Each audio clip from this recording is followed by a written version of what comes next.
The gift of free will involves every single area of your life. Every single area of your life. It also involves every single area in society, this gift. So if you think of the area of politics, religion, medical profession, any area that you can think of, education, the gift of free will, exercised appropriately, can vastly change every single area of our existence. And this is why it's such an important topic to get right and understand how it works. So let's get started, shall we? Okay. Hey, babe. Hi, darling. Fancy seeing you here today. Yeah. Fancy having these questions for you. Okay, so you've already introduced the topic as the gift of free will. Mm-hmm. Can you talk to us about why we're calling it the gift of free will and not the law of free will? Well, it's very, very important for everyone to understand that free will is not a right. Mm. This is probably the very first and most important thing to understand. The reason why mankind has a tendency to cause a lot of trouble on the planet is because they all believe that free will is a right. And unfortunately, they don't see it as a gift. The reality is that God gave lots and lots of gifts to humanity. And these gifts include the gift of life, the gift of sexuality, and those kind of gifts. But the gift of free will is one of the primary gifts that God gave humanity. God gave this gift to every single soul ever created. Yeah.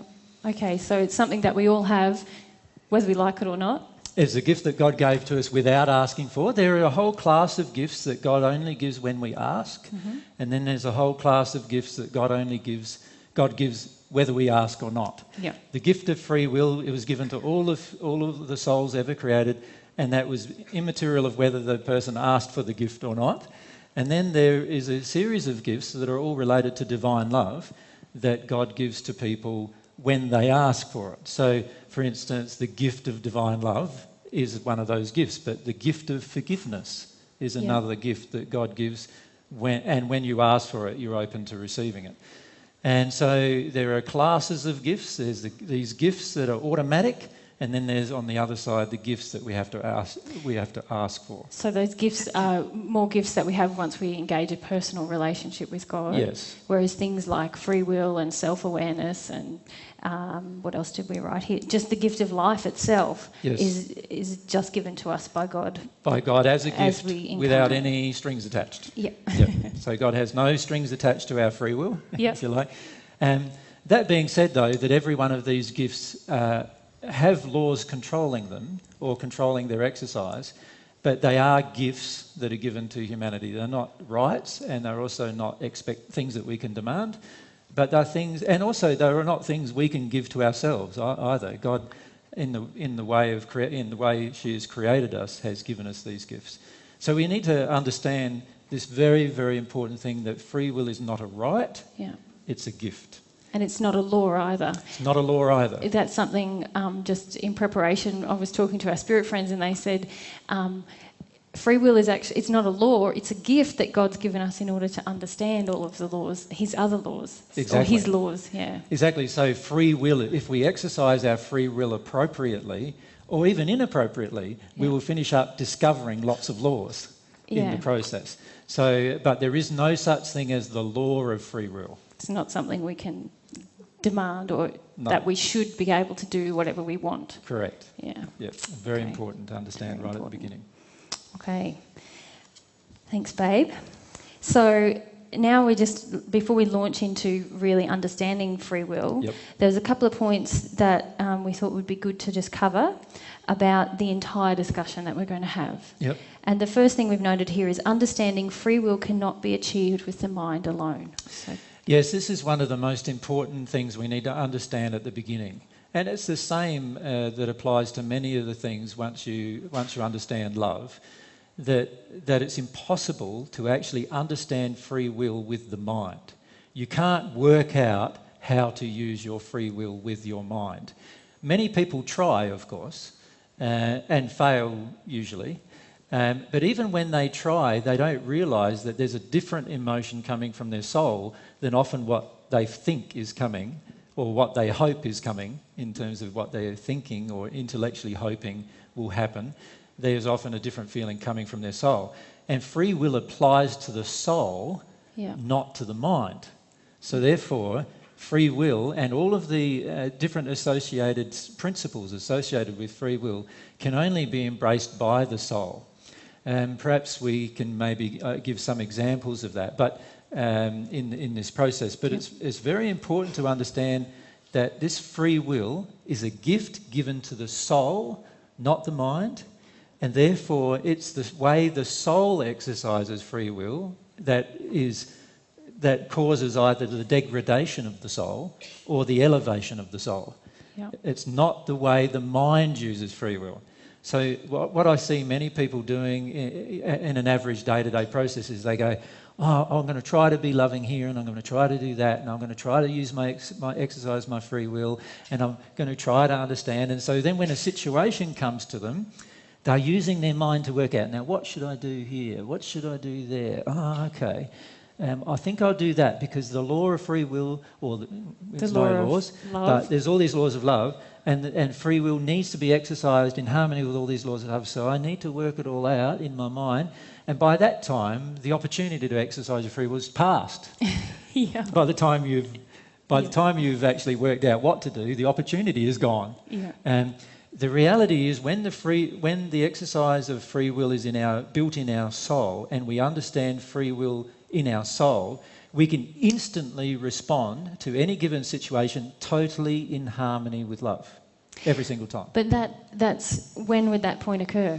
Well, of course, that point occurs when you become at one with God. Now you are exercising your free will in harmony with love every single moment of your life.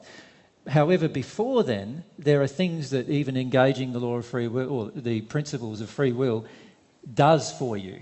In terms of helping you reach that condition. Right. So it teaches you how to actually love through this process of engaging your will. Your will. Because that's the way God's designed for us to understand his whole universe, is by engaging our free will. Yes. Yep. So if you look at the mind trying to understand free will, it's a major problem that I see on the planet, where people try to intellectualise and philosophise about what particular situation they would do in what particular situation or circumstance.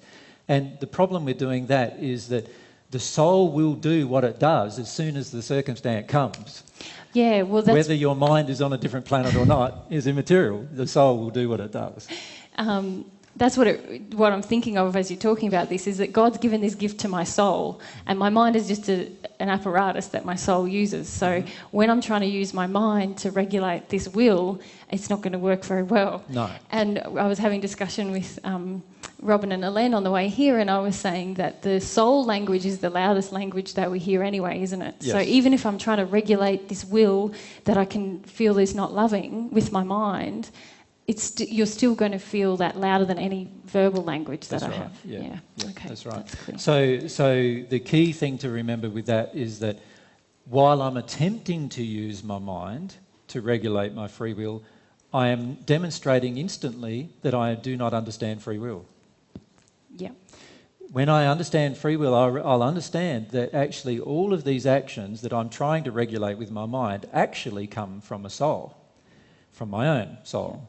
And since they come from my soul, it's my soul I need to change if my will is going to change. Because this is going to be my question then. So if I say, oh, I feel I have a will to do something unloving, there's no point regulating it with my mind, I'll just go and do that. Yep. That's not really what we're saying either, is it? No, definitely we're just not. Saying... So we're not suggesting that a person recognises with their mind that their will is in an unloving direction, and then they decide to give up their mind and say, oh, well, AJ said that it's pointless doing things in your mind, so I might as well just go ahead and do that anyway. So we're not suggesting that. We're suggesting that there will be consequences associated with those actions, as you'll see in our discussion. As we talk about, yeah. But we are suggesting that the reason why we cannot use our will in harmony with love right at this moment is not because of our mind. It's because of the emotions and the belief systems in our soul that are out of harmony with love that cause us to use our will out of harmony with love. And I guess the reason we're talking about this now is that we're going to now talk about a lot of principles of free will, aren't we? Yep. And just to keep in mind that this is not a set of rules that we're going to be able to just apply wrote based from our mind. That's the danger of writing it all out, is that we can write out all of the principles of free will, and then people are there going, oh, I need to get out that piece of paper to decide on the next thing I'm going to do.